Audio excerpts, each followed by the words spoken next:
with the session on approval of pronouncements, going back to look at the bits of additional drafting or revision of drafting that we talked about earlier on in the week. So Edwin, I think we're with you first. Thanks, Ian.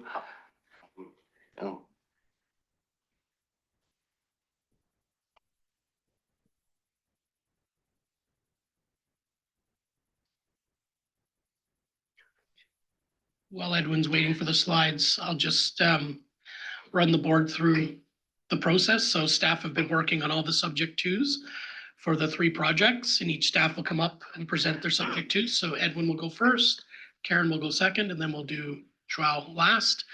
And thanks to all the staff for working hard throughout the meeting, and the members that have been working with the staff to work on the little last bit of drafting for the subject twos. So it looks like we now have the slides. So over to you, Edwin.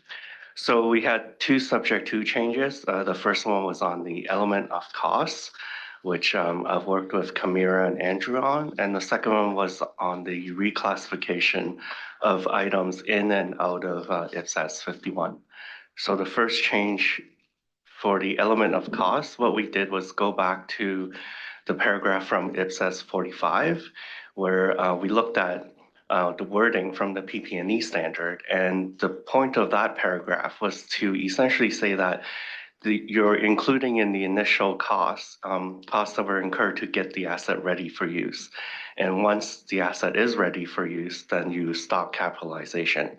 So what we've done is essentially taken that paragraph and tweaked it to fit the context of conservation. So we're proposing any cost directly attributable to bringing the asset to the location and condition to be conserved as intended by management.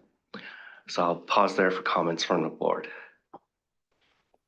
Thanks, Edwin. So any comments on that proposed revision?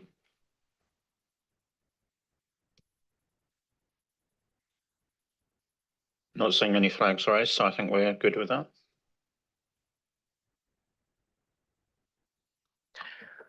Okay, the second change was on reclassification. So I went over the paragraphs from IPSASB 16, which is what Angela suggested, and we've agreed that rather than looking at every single possible scenario like they've done in 16, we were just going to distill it down to the main principles and draft paragraphs based on that. So essentially those principles are you account for the item before the reclassification using the existing IPSASB standard. And then upon reclassification, you would take whatever carrying amount you had and use that as the cost going forward. And then after the reclassification, you would apply the new IPSASB standard that is applicable, depending on how the change in use or what the new use is for the asset. So we're proposing 3 paragraphs. So the first one, I won't read the whole thing, but I'll just leave it on the screen for a few seconds.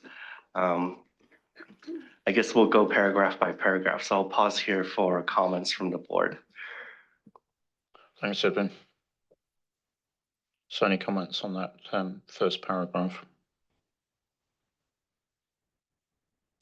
No, so I think we're fine with that. Okay, the second paragraph is essentially saying you continue to apply the old standard, and you have to think about impairment because the change in use might be an indicator.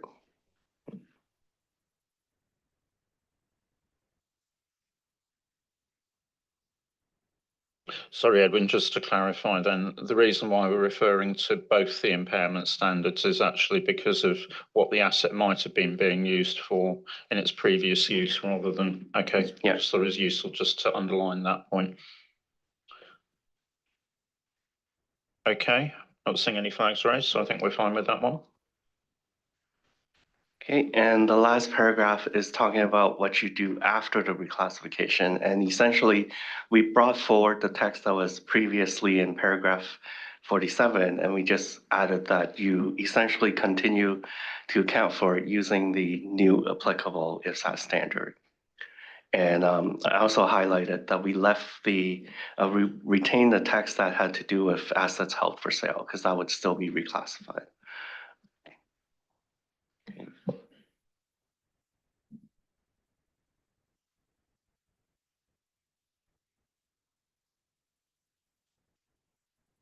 Any questions on that? No. Okay, so I think we're good with that. So thank you very much, Edwin.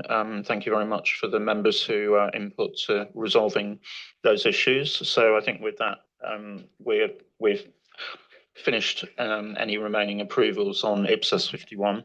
So that goes into the drafting group now. Sorry, editorial group on the. Okay, so now we're on to the subject twos on SRS 1. Thanks, Chair. So the first change here, the first subject to here is on paragraph 27, where we've aligned the level of flexibility in disclosing peer metrics. This was the directional paragraph that was added to maintain alignment with IFRS S2. What we've done is we've kept this under the same paragraph, but then have metric categories and targets under sub-bullets under shall disclose, and then may disclose, which is on peer metrics. And that is aligned with the levels of flexibility throughout the rest of our drafts, our standard.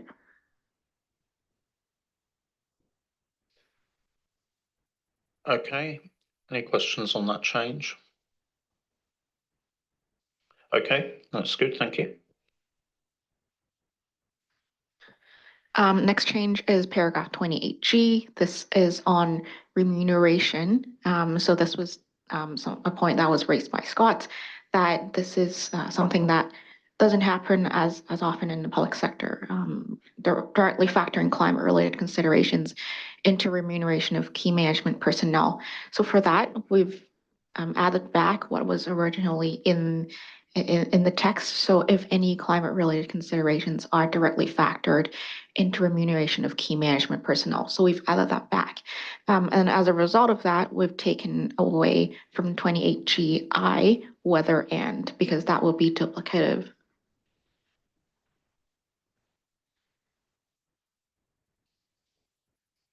Okay, Scott, you're fine with that? Yep.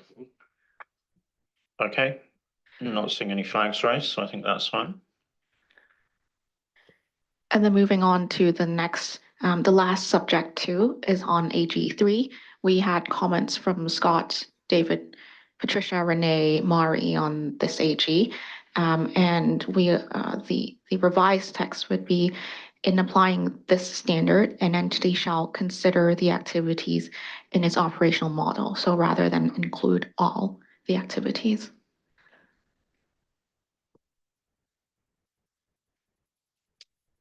No flags raised, so I think we're content with that change. Okay, good job. So with that, we've approved all the authoritative text in IPSASB SRS 1. Thank you very much, everyone. Well done.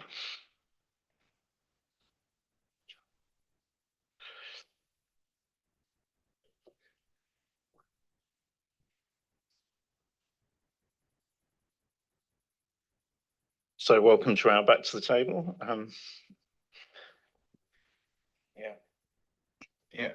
Thank you, Ian. Good morning, everyone. Can you please move the slide? Okay, sorry. Oh, okay, we got it. Yes, so we have just one subject two, as it was agreed during the discussion. So after engaging with the relevant board members that raised some issues and suggestions related to this drafting, so what we have agreed was what it is in red. So basically to delete audited in the first sentence, but having it still in the second sentence, but with further explanation. What does it mean auditing and in what context? So it is in red, the change. Happy to receive any feedback from the board. Thank you, Ian. Thank you. Any comments on that proposed change then?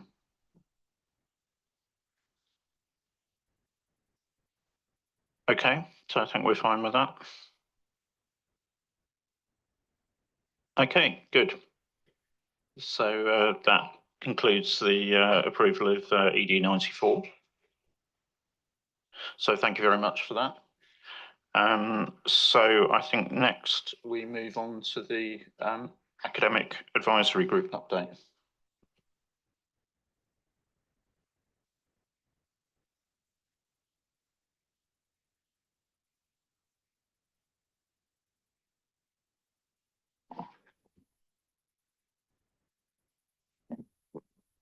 So as the slides are coming up, thank you very much. I'll give a little background on this session.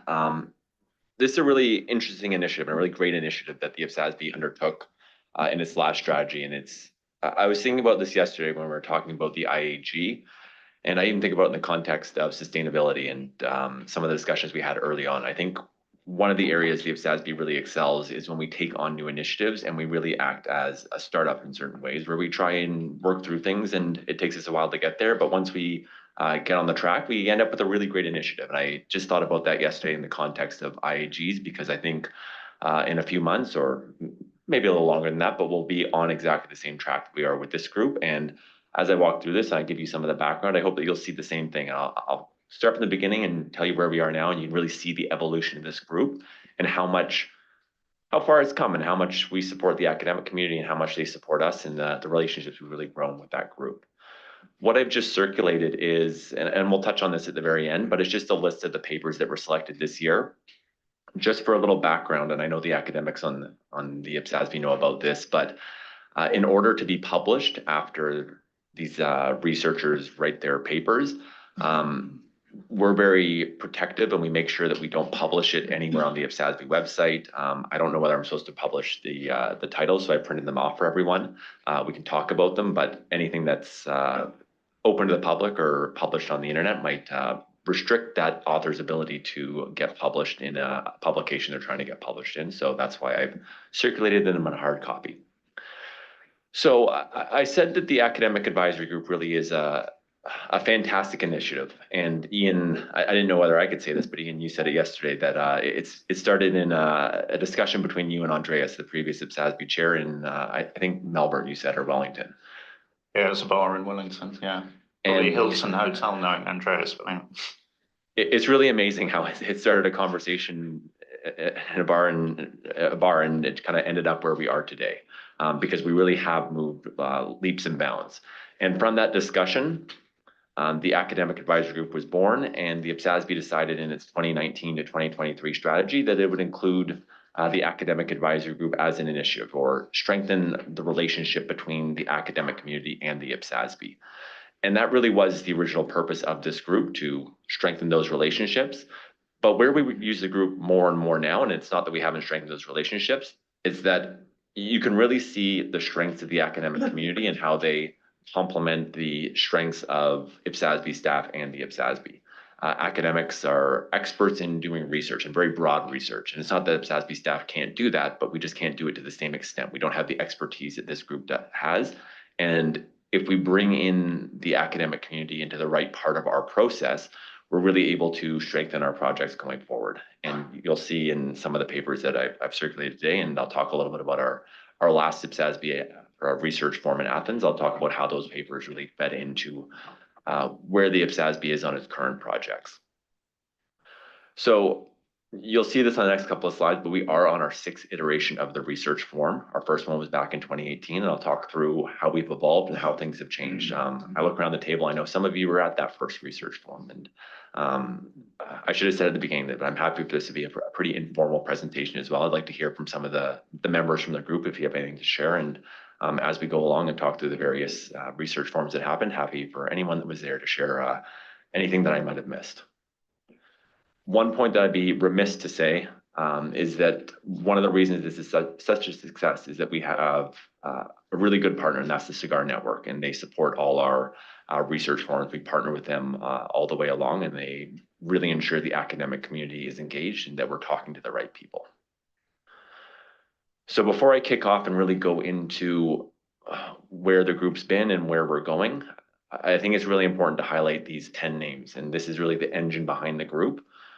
Happy for anyone to come in and share their experience. But before I get there, and this will be on my last slide, I really wanted to emphasize that this group, at specifically 2 times in the year, does an incredible amount of work to support the entire research that is put on by the academics, selecting the papers and then reviewing the papers. So I did want to thank everyone on this list and everyone that's an academic on the IPSASB is involved. And I just wanted to highlight that similar to our task forces, there is a lot of work, and IPSASB members that aren't involved in this group don't see it. But like I said, at 2 specific times in the year, and those on this group know about them, there is a lot of work. So I really appreciate it and want to say thank you.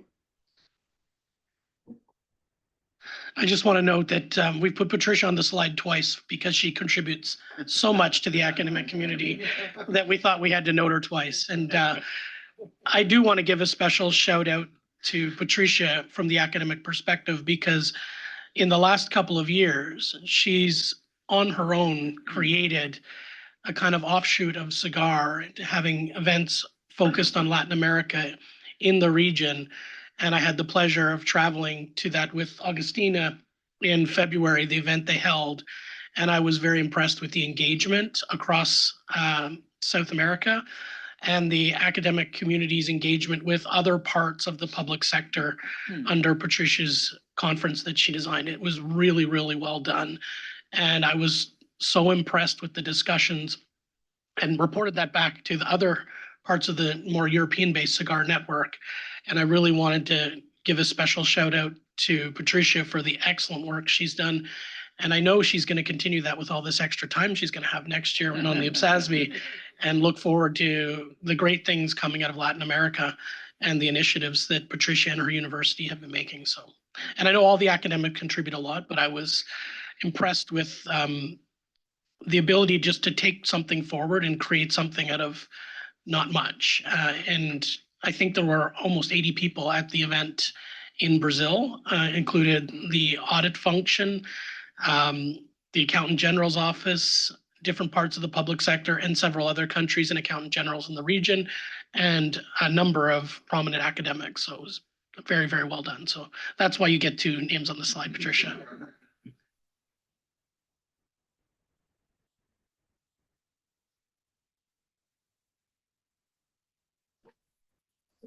I am worried whether this is wrong on the website, so I had an instruction for me to go and check that, or whether I've missed someone.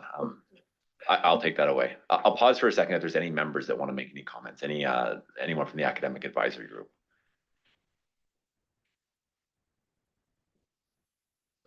So I'll take us through the 5 forums that we've had, and then I'll talk a little bit about the upcoming forum that's happening in Malta next year. And I'll talk about the evolution, and hopefully this resonates with what I mentioned at the beginning on the application group. And I know we didn't talk about it yesterday, but our PIR process as well. So 2018 was our first forum, and we held it in Naples, Italy. And this was very different than what our forums look like today. It was really getting the academic community together. There was a lot of presentations on what the IPSASB was doing. We were updating them. We talked about a number of our projects. And we had a really good showing at the event, but we weren't hearing a lot about the research that was being performed. But what came out of this first research forum was those at the event agreed on how we could work together and how these forums should work on a go-forward basis. Our second forum was unique. It was probably the first step into what our forums look like today. But what was unique about this is if you look at the year, it was 2020, so it was a virtual forum. So yes, we started seeing research papers, but it just wasn't our first full forum in what we were expecting to do and where we expected this group to go. Our first forum that I would say if you attended and saw what it looked like was the 2022 forum in Berlin, Germany. And I say that because it was in person. And if you went to that forum, it would look very similar to how we run them now. We've made changes and made updates, but you'd recognize the format of the forum. And at this forum, we had 3 papers and 31 abstracts were submitted. And I guess where you start to see more of an evolution is in 2024. And this isn't necessarily at the forum itself, but what we really started to do, and we always tried to do this, but we got a little better once we got to 2024, was incorporating or timing the work of the research so it lined up better with the work of the IPSASB. And do you want to come in? Okay. The reason why this is so difficult is I find one of the best times to get research from the academic community is before the projects start. And we don't necessarily know what projects we're going to do a year out. So we have our call for papers. We do that in the summer before the forum. So it's an entire year. It takes a long time to write these papers. There's a lot of research involved. And I'd say in Berlin, we hadn't appreciated that necessarily. So we got some research that wasn't lining up with the work we were doing. It was a little behind where the IPSASB was. Whereas when we got to 2024 in Italy, we just worked it out a little better. And I think we've evolved and gotten even better. A good example of this is, and this is the current set of papers that we asked for. Every year when we're setting out the topics we'd like academics to research, we really sit down and think about where we'll be in a year and what would be useful for the board. And one of those topics we thought of for next year, even though it didn't line up perfectly, was what we spent a lot of time talking about yesterday with presentation of financial statements, and that was, or 2 days ago, on management performance measures. And we talked about this at a board. We didn't know exactly where we were in the public sector, but we thought research could really support the board. Now, the reason why I say the timing is not perfect is it'd be nice if we had that before the consultation paper. We still thought it'd be very useful to hear next June, because even though the consultation paper's out, you'd still get it back before the exposure draft. So I only raise that in that it's difficult to get the timing perfect, but we are putting a lot more thought into how this all works. Now, the only caveat I'll say there is that we did ask for those papers and we did have some abstracts that were written, but nothing that the group thought fit in perfectly. So we didn't actually end up getting a paper there, but it is a good illustration of what we're trying to do in setting up the timing. So Dave, you touched on it a little bit, but I think it might be useful for the members who aren't on the applicant advisor group to talk about the nature of the papers. I don't think you're going into detail in the future slides on this, but they are real academic papers. So they include a literature review, academic theory and research on a topic that's very robust. And the intention is that the academics will publish this in an academic journal, which, as Dave's already mentioned. So, if you think about starting a project, having that literature review and that thinking is a really helpful starting point from staff, because it helps you know where you should look. And when these academics come to the forum, our research forum isn't, like Dave mentioned about 2018, where we're talking to them about our projects anymore. It's actually set up to have other academics as discussants critique the paper, tell the academics where to do more work, send them away to think more about how to answer the research question in a better academic way, so that by the time the final papers come through, they're even higher quality. So we've really much, as Dave said, it started as kind of a startup, let's get this going, but we've been refining it to make it more effective and more useful. And I think we've done that by leaning more into letting the academics do what they do well on topics that are relevant to us. And the one thing that we'll get into this more, but if you look at the number of abstracts, you can see a significant uptick for the upcoming academic forum. But I think it is really important to this is proper academic research that we're undertaking, and it's very useful to have that on the topics that we're going to be addressing. Dave, back to you. So Ross, you made a really good point that transitions very well into our 2025 forum, and you said it, making the papers more useful for us. But a really interesting change that happened coming out of Italy, and this happened after the forum, is that the organizers of the event, you can see we started in 2018, 2020, 2022, 2024, it was every 2 years. And they indicated they would actually like the IPSASB to have their research forum every year because they liked the type of papers that were being written for that forum. They found the papers that were being written for the broader research forum, the cigar research forum or workshop, were very conceptual, and they liked the more practical aspects that were coming in through the IPSASB. So you talked about how it's more useful for us, but it was very encouraging. And I remember we were in the car going back to the airport in Italy, having this discussion about how we want to move away from every 2 years and every year. And that was really an ask from the academic community. So it was very encouraging that it's not just beneficial for us, but it goes back to why we started this and why this happened in the bar, strengthening the relationship on both sides. So it was really encouraging after 6 years that we did achieve that on both sides. So you'll see that we did have 30 abstracts in Italy, and then it went down the year after. The reason why I think it went down the year after is we didn't make a decision to have an annual forum until after we'd already met with all the academics. So I don't think we raised awareness appropriately for the Athens event, but you will see next year in Malta, we had 76 abstracts, so a significant increase. And we did indicate when we were in Athens, Ross and I both said that we're having one next year. And there were lots of questions on how to submit. And a lot of the professors or senior academics in the room wanted to make sure that some of their PhD students had the opportunity. They wanted to make sure that this community grew and that some of the more junior academics were involved in the process. So again, a significant step up, and I think that's really just raising awareness more appropriately on our side. Really quickly on Athens and Greece, because this is the one that most members will remember because we talked about this at the Public Sector Standard Setters Forum.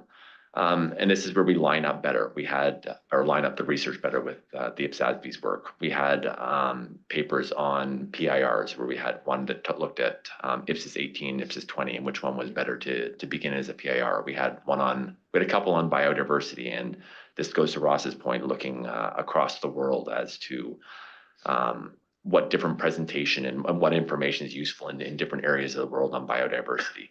And it's those types of papers that help the board whenever they start to projects or get into those projects, that there's a base of research that we can look to. So I'll move into what's happening next year. I've touched on a number of these points, but it is happening next June. So after our board meeting, we will meet in Malta, and it's being hosted by the University of Malta. But we'll go through the 6 abstracts that were selected. We had 6 that were selected last year. And I say 6 were selected. We don't always get 6 papers written. Sometimes it's difficult to move the research along as much as expected. But right now we've selected 6, and that's consistent with last year, but we had 6 papers written last year. And then the topics you'll see on this page, we've got one on ongoing projects. So that'll be our presentation of financial statements. We've got one on PIRs, and then we've also got some on sustainability reporting. Ross just told me to talk about the selection process, but I do have a slide on that at the. So I will spend a little time on this. So this is my last slide, but I think this slide is important because it does 2 things. One, it talks about the selection process. One, it talks about the papers, and then it also highlights where the group really provides the benefit to the board. And really, I wanted to highlight where they do really a lot of work on behalf of the board. So I touched on a little that in the summer, we always prepare our call for abstracts. And this is probably one of the areas where the staff puts a lot of time in. I talked about we have to think about where we'll be in a year, how that work's going to filter into the IPSASB's work. We try to have those ready now so that they're published during the forum from the year before, so that we can begin to advertise that we want papers for next year. Generally, that call period closes on September 30th or somewhere around there. And this is the first point where the academic advisory group really comes in and does a lot of work. So this year we received 76 abstracts. The first step here is IPSASB staff do a quick read through. And when we send all the abstracts out to the members of the group, staff indicates which ones they believe fit into the IPSASB's work program appropriately. Because I don't know, we received 76 and not all of them necessarily line up with exactly what we wanted. They might be more broad, or they might be too narrow. So we might ask for someone to look at what's going on in sustainability reporting presentation across the world, and they might do a very specific look in one jurisdiction, and that's not broad enough for the IPSASB. So IPSASB staff go through and say which papers they think are appropriate and line up with the IPSASB's work program. The second step is all members, whether it's 9 or 10, or Patricia is doing double the work, read every single abstract, and they evaluate independently whether they think this is a high quality abstract. So they do look at staff's analysis, but they are doing an evaluation as to whether they think the work's appropriate. And this is really important because when I read the abstracts and when other staff read the abstracts, we can read them from the lens as to whether this fits into the IPSASB's work. But I don't understand exactly what the abstract is or how the work is going to be performed, whereas the academics around the table can read and say, that makes sense, that doesn't make sense. And that's how we get to the abstracts that are actually the art that are ultimately selected. So I'd say early or late October, we'll have a call with all the academics and staff, and we'll select the papers. It's done by consensus, and we go through all the rankings and pick the papers that we think are most appropriate for the IPSASB. Just one subtle point I want to emphasize that I think is a really important part of that selection process that Dave's explained very well, is that academic advisory group review is done on a blind review basis. So they're anonymized. And so whoever gets those grants, the reviewers from the academic advisory group have no idea. The staff do that before the paper abstracts are provided. They're scrubbed for anything that might give away who it's from. And that selection process, and we've been doing that since the beginning, again, in the, the way of a blind review process in the academic way is really important, that we're not biasing the selection of those papers. So we do look to making sure the topics align, but we anonymize it so it's not preferential for anybody we might know in our network or someone we don't know. And I think that's a really important part of the integrity of the process. And we've been working very hard since the beginning to make sure that the process continues to be anonymous in terms of selection. Obviously, once the person's been selected, we no longer keep it anonymous and we share the names, but that's a really important part of the selection process, especially when you get 76 abstracts. So one new aspect to the process that we added, I think last year. So once we select the abstracts and we let the authors know that they've been selected, sometimes the group has questions exactly on the direction of the research, and they want to make sure it's targeted in a very specific way. So for example, I think we picked a paper this year that looks at control in the context of, I think they look at it in the control in the context of intangibles and control in the context of consolidation. And what we do whenever we tell the author they've been selected, we do try to tell them where the IPSASB is most interested. So in the context of a PIR, I've heard a number of times that control needs to be considered in the context of consolidation. So what we asked this author to do is really focus on that, because that's what helps the IPSASB the most to understand what the issue is that stakeholders are actually facing. And that's something that's more challenging for staff to do. So if we can get experts to do that, that's what we do. We've added that step to make sure that they're focusing their research on what's most useful for the IPSASB.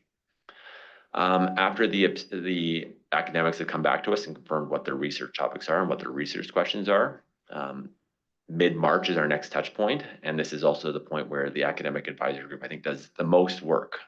They get 6 papers, and I can say from experience, these papers, at least from my perspective, are very difficult reads.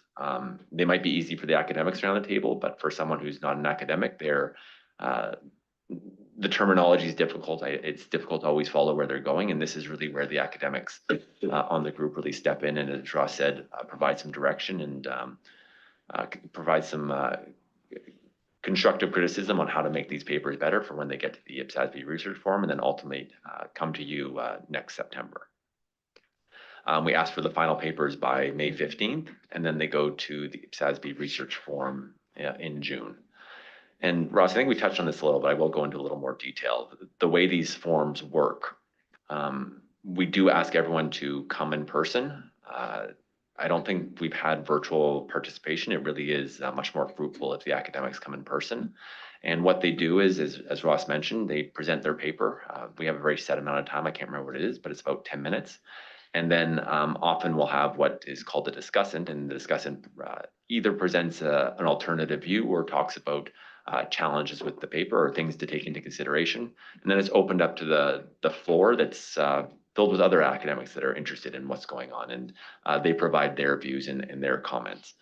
So it really is a robust process to, at least from my view, to make the paper as good as it can be, and with the ultimate goal from the academic to get it published and get the research out there.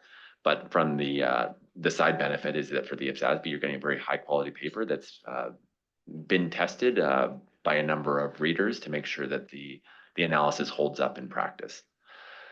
Coming out of that forum now, it's 3 months later, but we'll bring them to the IPSASB in September, and that's where the process wraps up for the year. We try to get the academics to to come in person as well, but we do offer virtual options because in general here, what they do is they'll provide a summary of their research. So maybe a difference between the IPSASB research form and what you see is when the authors come and present to you, we do ask them to focus on their findings. Whereas when they present to at the IPSASB research forum, they often talk about how they perform their research as well, which isn't as relevant for the IPSASB. You really want to know what the findings were, what's actually going on the ground. So there's just a difference in what the presentations are. And then we start the process again, and it's an annual process now. So one other thing that Dave's touched on, but it might be useful just to explain a little more, is working with SIGAR. So they have at least one event each year that they hold. So they either have a workshop or a conference. So when we first started working, we were going only to their conference every 2 years. It was at their request, we now go to their workshop and their conference. And they add a half day on to their already programmed academic conference where they have academics coming from around the world to talk about a lot of broader topics, even beyond public sector. And then they stick around for our half day of IPSASB academics. So we get a lot of additional people aware of our work who might not be interested. And that's where we've seen our research day grow considerably over time as more and more academics take notice of this board's interest in academic research, the exciting topics we're dealing with, such as things like sustainability. And again, academics are always looking for new places to research and to get published. So this is a good opportunity with a very small grant that we provide for the selected papers for them to do something that might lead to publication and take them into a new area of research. So again, I think that's a really important part that's made this successful as well. And I can't thank the SIGAR network enough for their support of this, and has been mutually beneficial for sure, but we do need their continued support. And we're very lucky to have that in the leadership of SIGAR. And I do expect this to continue going forward. I'm not aware of where they're meeting in 2027 yet. Usually it is in June, sometimes September, depending on where they go, but very much anticipate that we will continue this in 2027 and beyond. That's it for slides for me. So if there's questions or comments, happy to take them. Okay, any comments? I mean, it's great to see the way that's developed actually, and the fact that, you know, there's now a kind of formal annual cycle and those numbers of abstracts as well growing in that way. Incredible. Yakuba. Thank you, Chair. Just coming back with a question I already asked before. Where will we find the final articles, the papers? So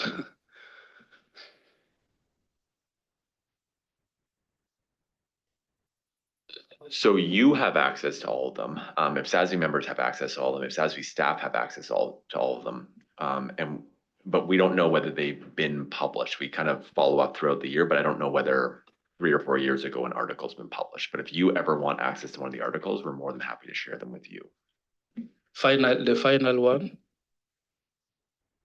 Because I know during our meeting they are presenting a kind of draft, and then after they are going to finalize the article, the paper. So my question is, will we have access to the final, the one that have been published? So under the agreement we have, we're only asking that they bring us the final paper that we take to IPSASB.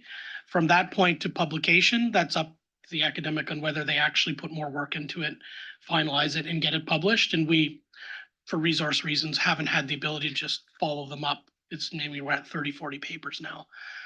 But we retain the version that we've had, and we could start that next year in the process to add that we'd like them to let us know if they do get them published and keep a link for that, because you're right. And any of the papers we have a repository now in our kind of database of materials of the final papers, and we use them when we go and look at topics. And if members do want access to them, you can have access to the papers. You just can't post them online or distribute them, because again, we don't own the final paper, and they might still be working on them. Sometimes it takes several years to finalize. Thanks, sir. Scott. Yeah, I just wanted to, as a former senior editor of an academic journal, I just wanted to comment on your part. Most likely than not, the final paper is not what we got, because it's going to go through a journal process, so it's going to continue to be peer reviewed and it may go through multiple. And because of that, it's probably different when it ultimately gets published. And the other thing is, most academics don't actually own their own papers. They're owned by the journals. And so you just need to be careful in this area. We're an area that we're not in. And so it's kind of a unique arrangement that takes place is like when I publish and people write me for my article, I go, nope, can't give it to you. You got to go up, you got to go to the journal and you got to mostly pay for it if you want to get it. So there are other ways to get it. But I just want to comment, most likely the final paper is not what we got. Yakuba, back on that. I would like to come back on this. I'm afraid that if we will be using those papers and we are not using the final one, that's where I have some concerns. So to me, as we are working with them, at the end of the day, if those papers are interesting for us, we should find a way so that we have access. This is the point. That's the point. Yeah, like I said, we'll see about following up for the final papers, but whether they're the final papers or not, from our perspective, they're still important inputs to our research, and that's how we use them. So we don't take anything directly from a research paper and then apply it to our work.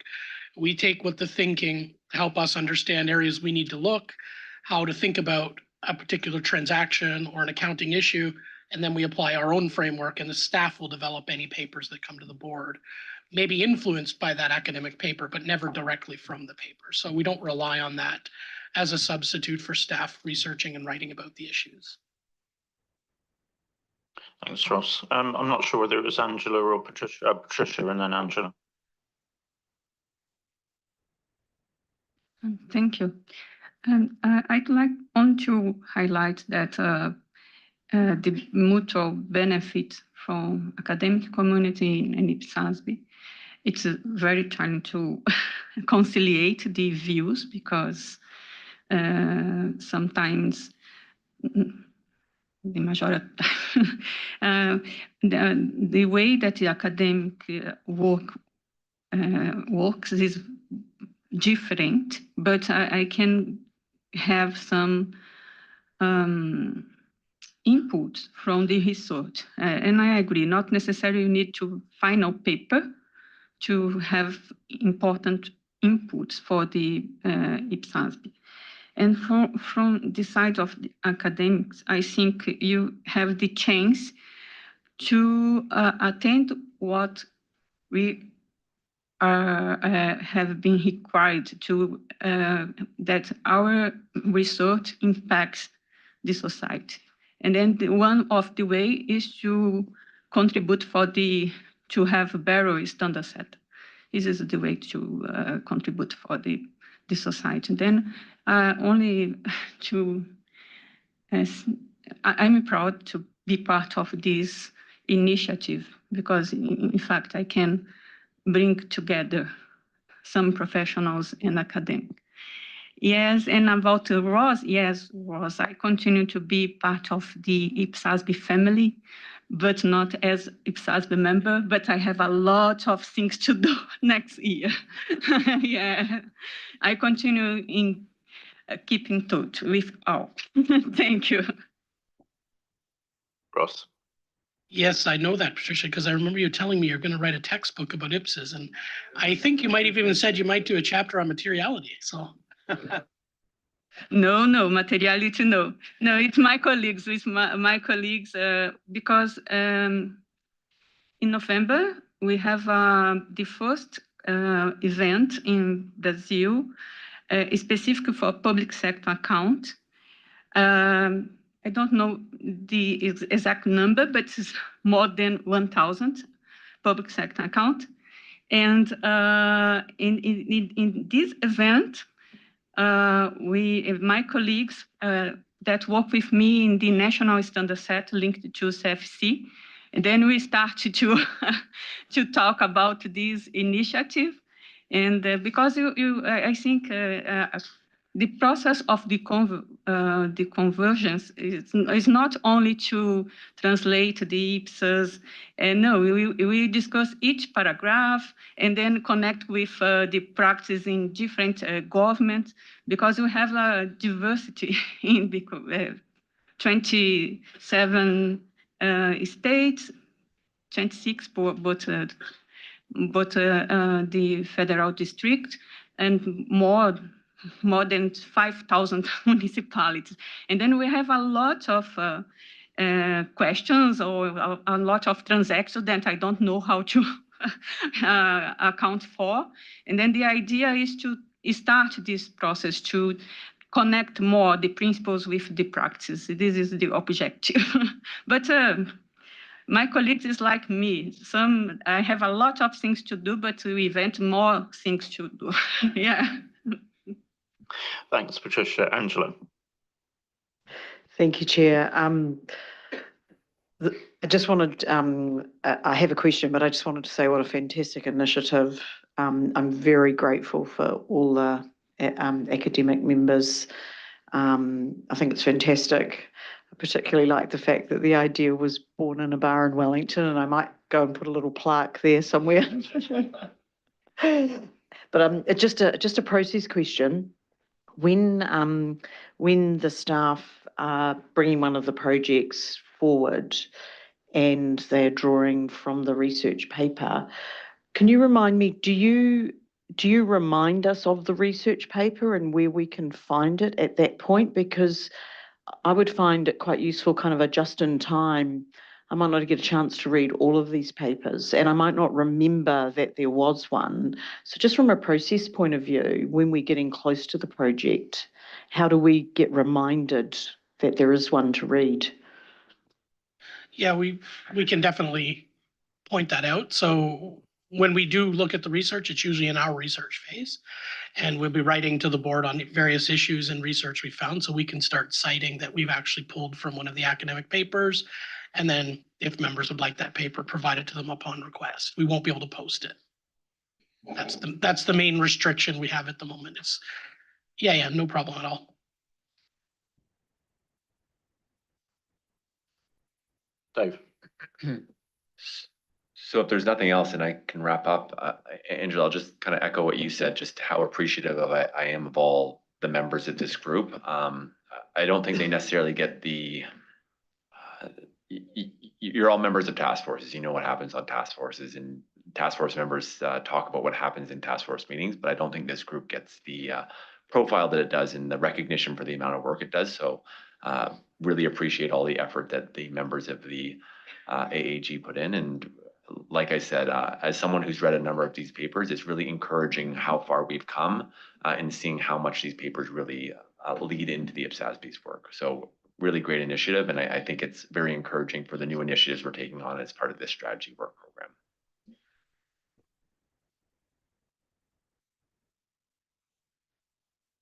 Okay, so just to echo those thanks in terms of everybody that's input into what I think is a great initiative and is still evolving.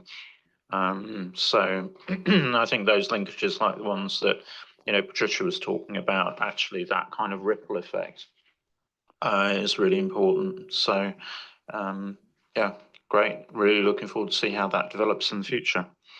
Okay, so with that, we then move on to the update on the Programme and Technical Director's report. Thanks, Ian.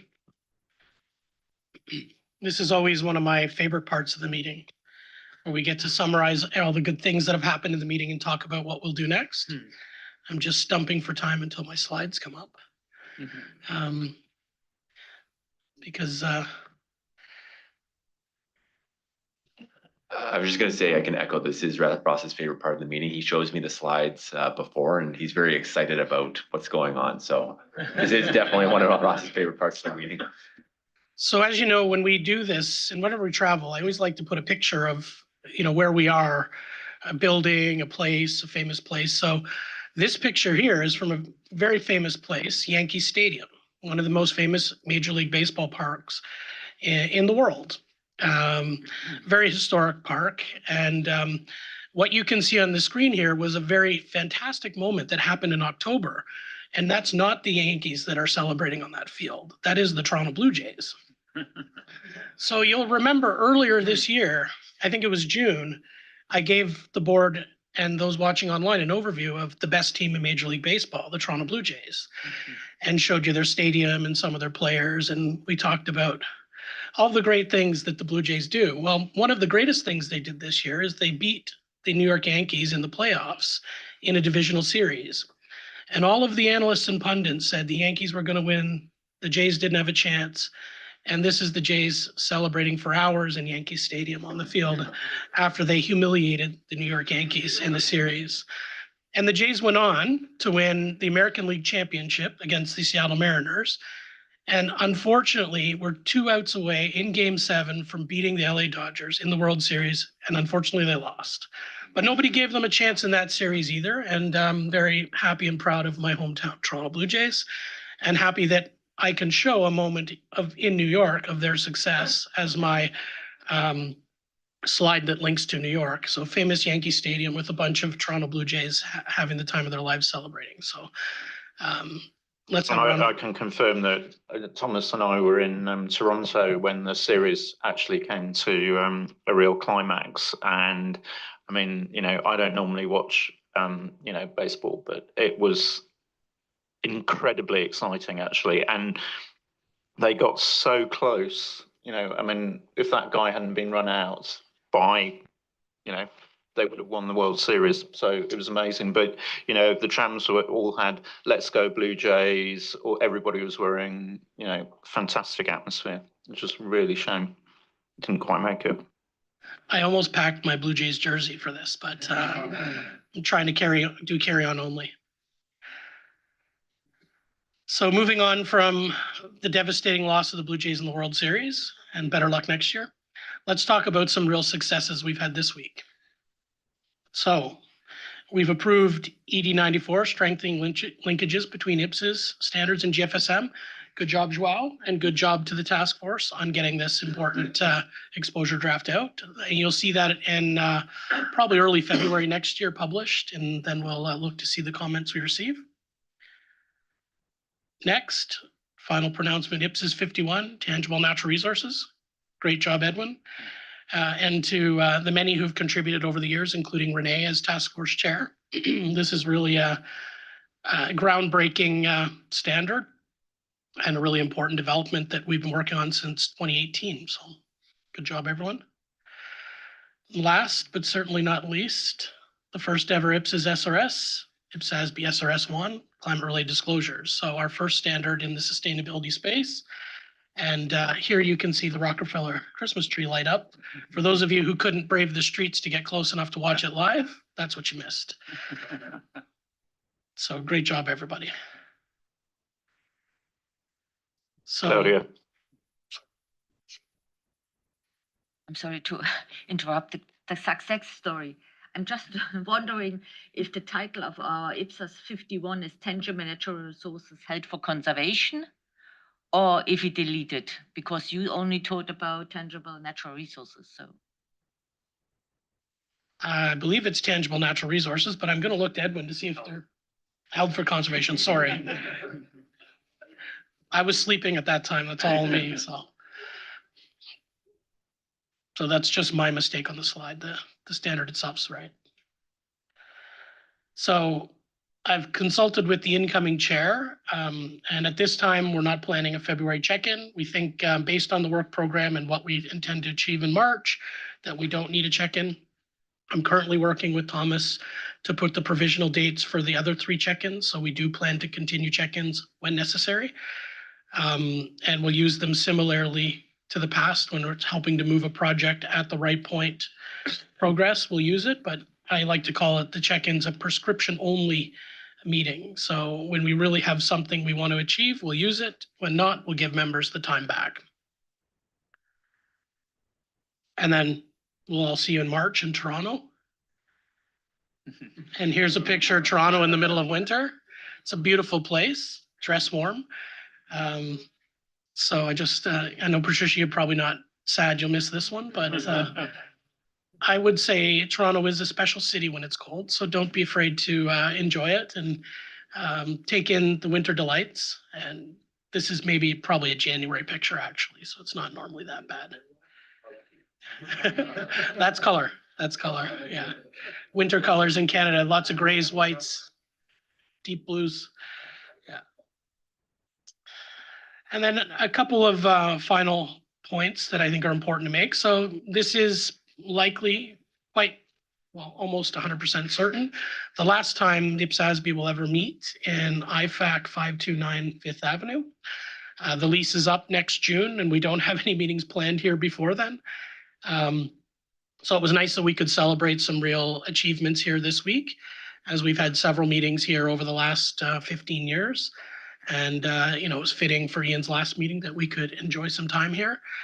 But I did want to highlight a few people here at IFAC that have really supported us for many, many meetings, and definitely this week. So first, Yansa Morel, who's the IFAC operations staff, who just makes sure that everything works well here. And I know Leah works hand in hand with her to make sure we have all the things we need. Demas, who's been doing our technology all week. Thank you for making things work in terms of all the IT and electronics. Steph, who's sitting behind Leah. You've seen her taking photos and you might have talked to her yesterday at the social, but she's been our comms lead supporting IPSASB for many, many years. So it's great to have her here at the meeting supporting us.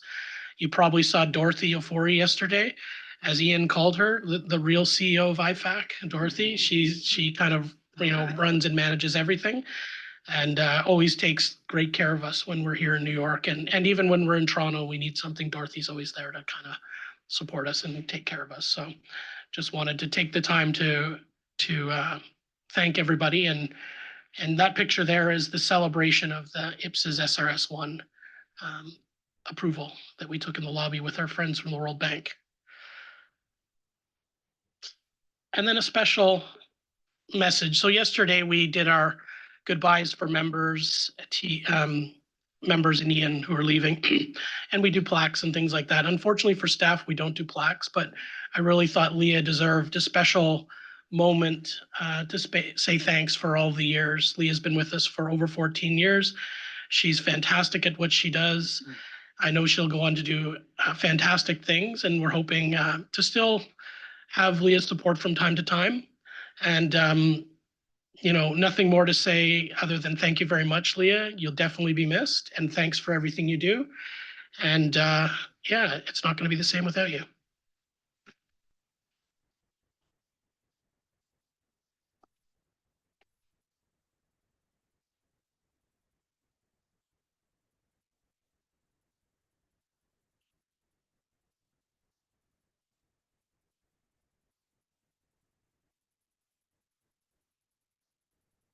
We had to have an action shot of Leah. I think that's from Abu Dhabi in 2019, where Leah's hard at work, making sure we're getting something posted, I think. So I do have a slide for questions if anybody has any, and if not, we're going to move to the next session. Sorry, go ahead, Angela. Sorry to bring us back to a project. I feel it's not sort of appropriate given the celebrations, but it's a quick question on materiality project for Q1. I note that coming back are examples, public sector examples, and particularly the other bit is the articulation of the primary users, and that it's broader than the for-profit sector. And probably in there is a little bit more articulation about accountability. I note that we're down to approve that material in March, but we're also only going to see that material for the first time. And given it's significant, I just was concerned that if we only see it 2 weeks before the meeting, examples generally create some excitement in terms of making sure the fact patterns are right. And also that very important articulation of that primary user. I think that's something that's been on our minds, or some members' minds, for a little while. So just interested in the timing and whether you think we can see it for the first time and approve it in the same week. So it's a great question, Angela.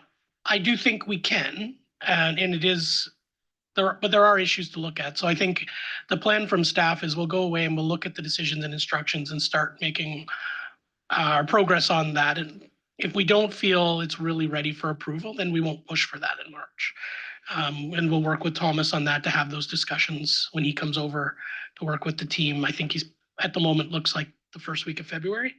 So we didn't want to adjust the timeline just yet, but it is possible once we get into it and we get the papers ready for March that we might revise or plan to revise the timeline at that point. So it's not something we're pushing any hard for. We just didn't really feel we had enough coming out of the meeting to start to push the timeline back just yet. So we did get good input from the board and a pretty clear direction on where to go. And we want to take the time to work through that before we make any decisions.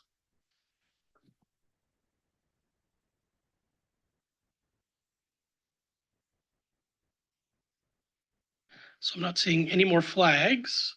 I think if that's okay, we'll go to the session where we start to look to next year.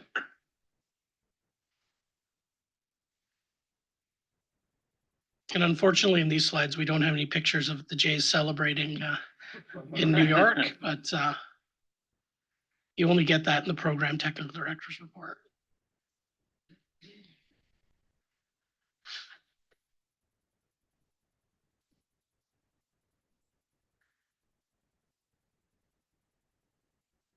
So what I'll talk about here is I wanted to take some time to kind of look at the transition process we've been going through this year.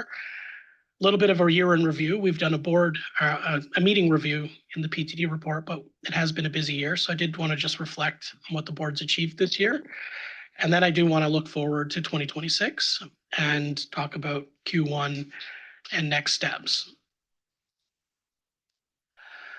So you may recall the very first meeting we were talking about this search committee and going out and finding the next chair. So on this slide are the people who were part of this search committee, and it was an independent search committee, and they did a lot of important work going through the selection process for the next chair. They haven't engaged directly with the board, but they were a very important part of what's happened this year for the board. So I thought it was fitting to show this slide and talk a little bit about the process. Now, I don't think at this point I need to run through step by step, but it's on the slide what the process was followed to select Thomas as the next chair. And it would be a bit of an omission if I didn't speak a little bit about how important that process was to where we're going in 2026. So you'll also remember early in the year, we started to talk about a board overall transition plan that we were going to work through this year. And this is a slide I've brought forward for March 2025 that kind of talked about how we were going to work through the various projects to make sure the board was kind of working with Ian and the staff on completion of the projects on our work program and how we were going to orient use of agenda time, open discussions, decision-making to try and achieve what we've actually achieved this week, approvals of the SRS-1, tangible natural resources, and other approvals throughout the year. And if I'm being honest, in March, I thought that was going to be a pretty difficult task, but I'm quite encouraged and happy with how the board came together and worked as a cohesive unit to really make progress through each of the meetings and actually set us up for success during this meeting. And I think it was a point worth flagging. And I think on the staff side, we've had some great learnings on this that we plan to take forward and working with the next guy. And I did just want to take a bit of time to reflect on that as we move through and get ready to talk about 2026. In terms of the leadership change, Thomas doesn't officially start till January, but we're already kind of putting him to work. And he's already spent, as Ian said, during the Toronto Blue Jays World Series run, he spent some time in Toronto. Didn't make it to a game, unfortunately, but he did get to spend lots of time with the second best team in Toronto, the IPSASB team. We might be the best team, actually, but yeah. I didn't want to say that, but since Thomas said it, I'll go with it.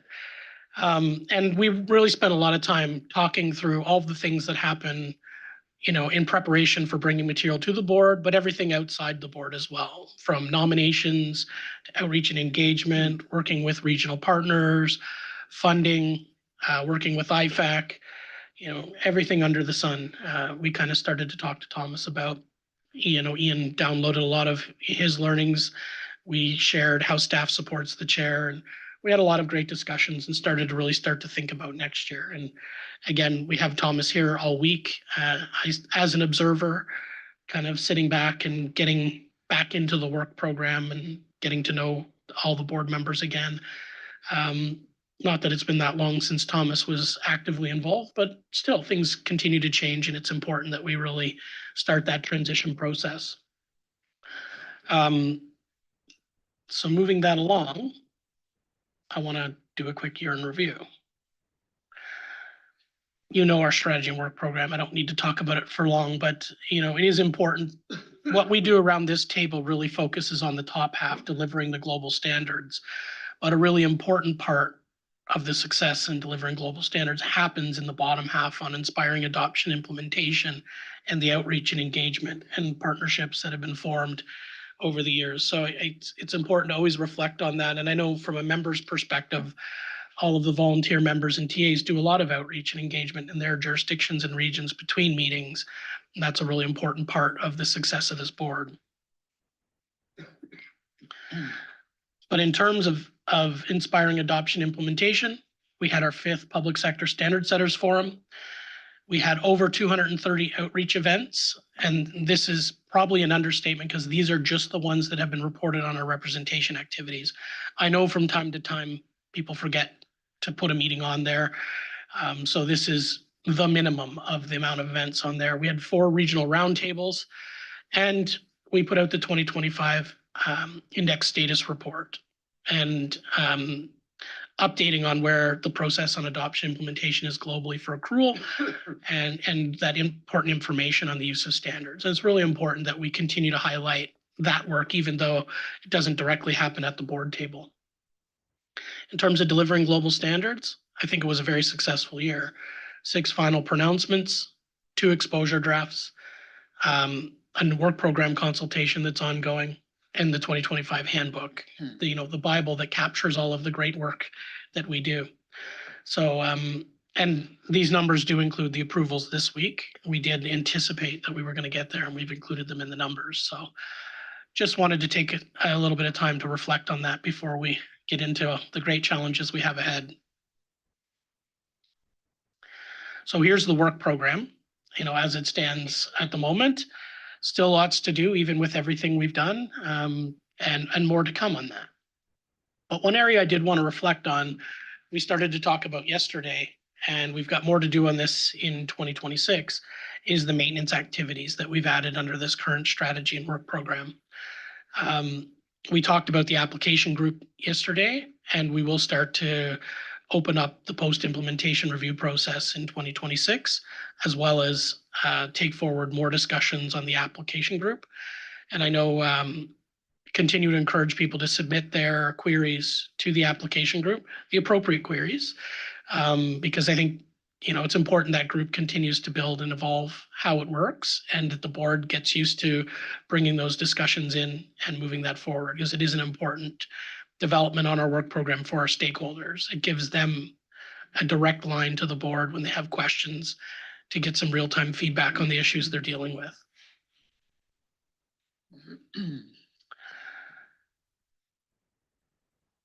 So look forward.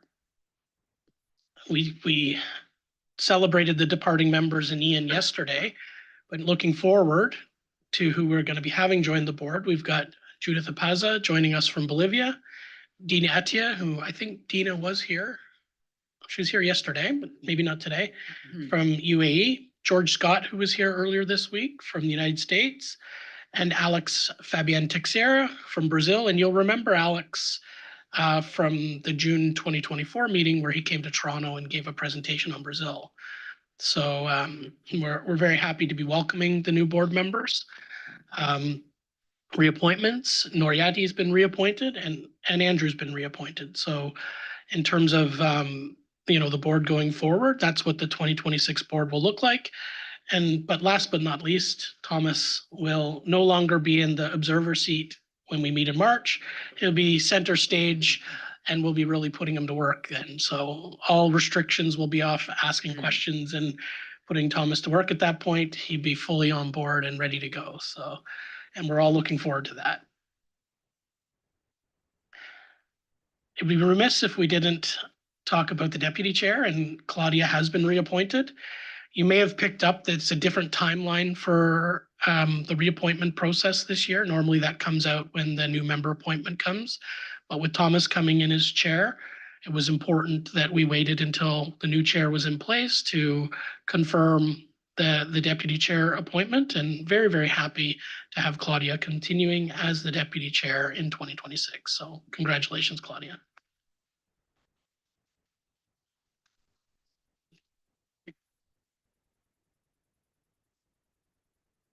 And then operations in 2026. So this is a staff written slide. It's not written by Thomas. So this is what I think.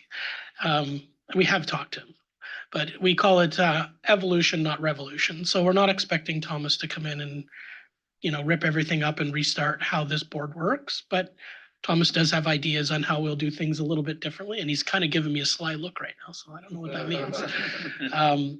But we've got a strategy in place that runs till 2028. We've got a work program out for consultation. We've got an onboarding process planned for Q1. And we've got a number of major projects still sticking around on the work program. Presentation of financial statements, the materiality work. We still have phase 2 of climate-related disclosures. We have the maintenance activities. But we will start to get some space on the work program in 2026, and we'll make sure we utilize that wisely based on what we hear from constituents and based on the timing of it becoming available. So from that perspective, still lots of work to do, even with the changes. And, we'll be doing everything we can on the staff side to make sure the transition's as smooth as possible. And next steps, and this is my last slide.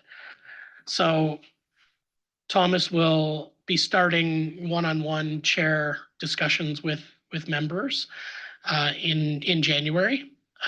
Again, just to allow a bit of a chat back and forth with Thomas and each member.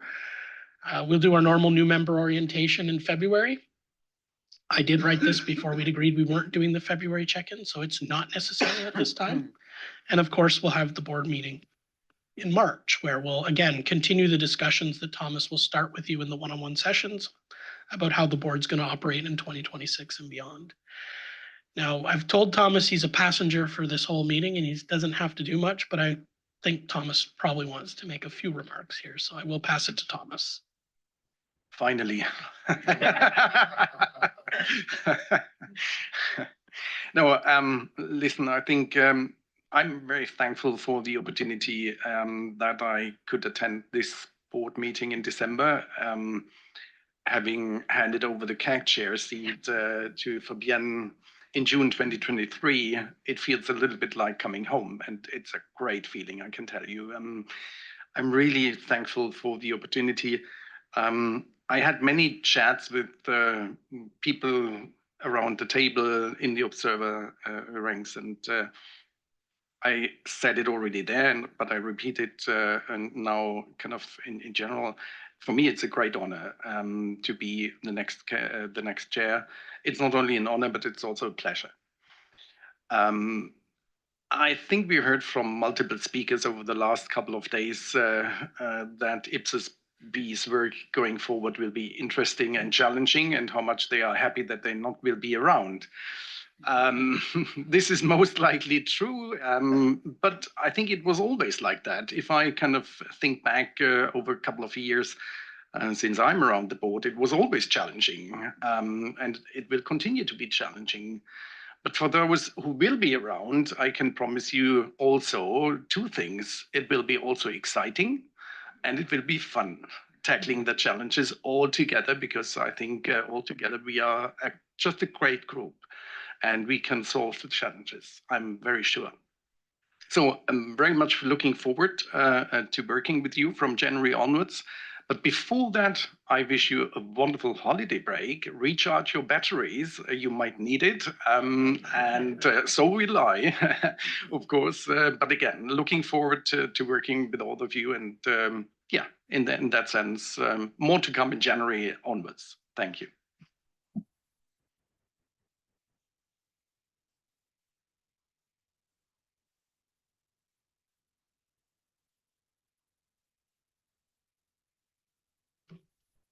Are there any comments or questions? David? No, it's just a question about the handbook. And I know that on the IPSAS, that the latest version is 2022. What's the latest sort of status in progress of sorting out the techie problems so that we can get the latest handbook on that system?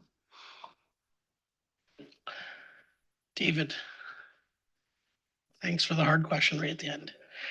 So IFAC's officially not supporting EIS going forward. It's just the technology is not workable to get the handbook in a resource efficient fashion. They are in the process of finding a replacement for that, and we expect probably by Q2 of 2026, the replacement will be available.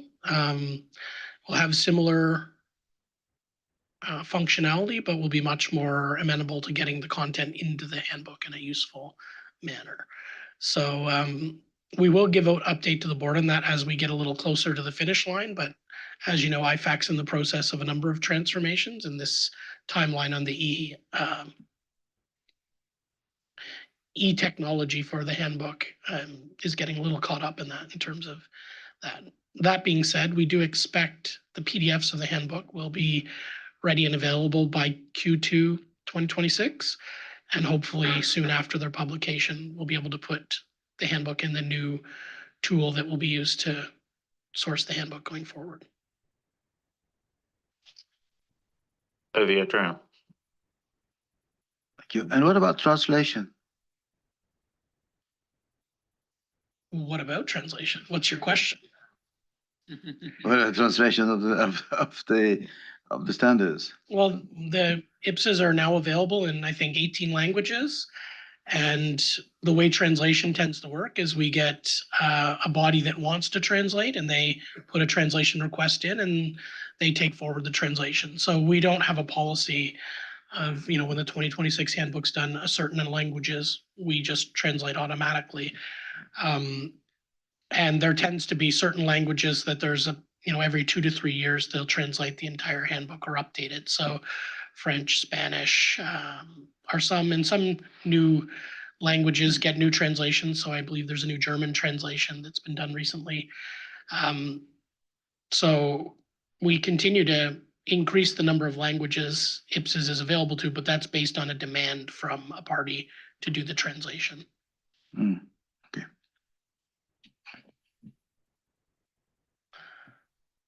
Claudia. Thank you. Just a short question regarding the handbook.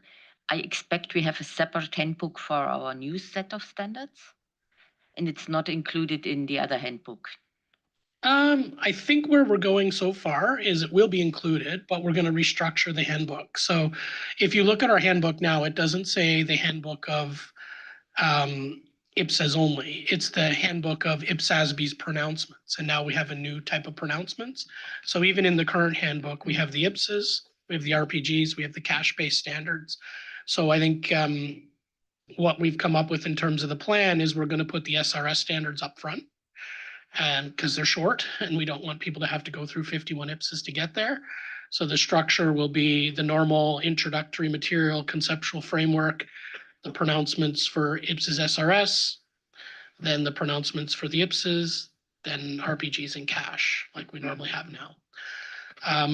We did consider at whether we might want to split the handbook, and that might happen in the future as they grow, but we didn't think the time was now to do that. And we also there's discussions with IFAC on this in terms of resources and in terms of translation and whatnot. But we do see at this time an advantage to having the pronouncements together, because there might be some that are only interested in the SRSs.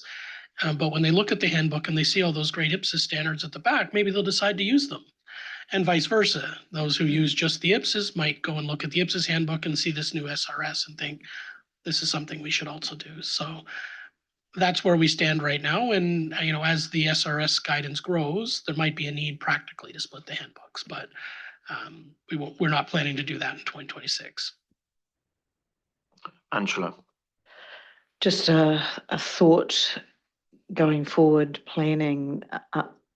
A lot of our RPGs, RPG 1 and 3, definitely kind of feel like they fit better with SRSs, and then we have that question of where that materiality guidance will sit as well. So I can just see that there's something around, legally their pronouncements, and those are non-mandated, but from a usability point of view, having things packaged together could be helpful, but that's for the future when we pull things together. It's a great point, Angela. It's exactly the kind of thing we talked about in the staff, is like, what's the right way, like non-financial guidance in one section versus financial. And as I said, we've kind of landed in one place practically for this year, but I do think this is going to evolve, especially if we do start to take some of the RPGs and make them SRSs in the future. It would make sense to start to locate those together. But you're kind of right in the direction we're already thinking. So I think we will have a bit of a stopgap measure for 2026, and then I think we'll see how that evolves as we build out the suite of guidance. Thanks.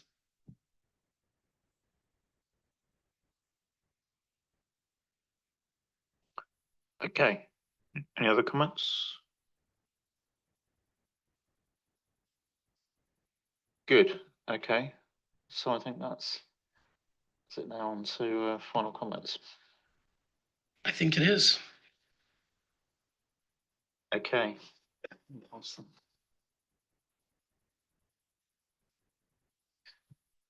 So this is one additional. Sorry, I'm getting something from Leah at the back. Just end the live stream. Oh, okay. Yeah, so in terms of, this is the end of the formal meeting. So thank you very much everyone online for attending the meeting. Yeah. Okay. You can stay. So, but it's not quite the end of the meeting. There's a few final comments from me.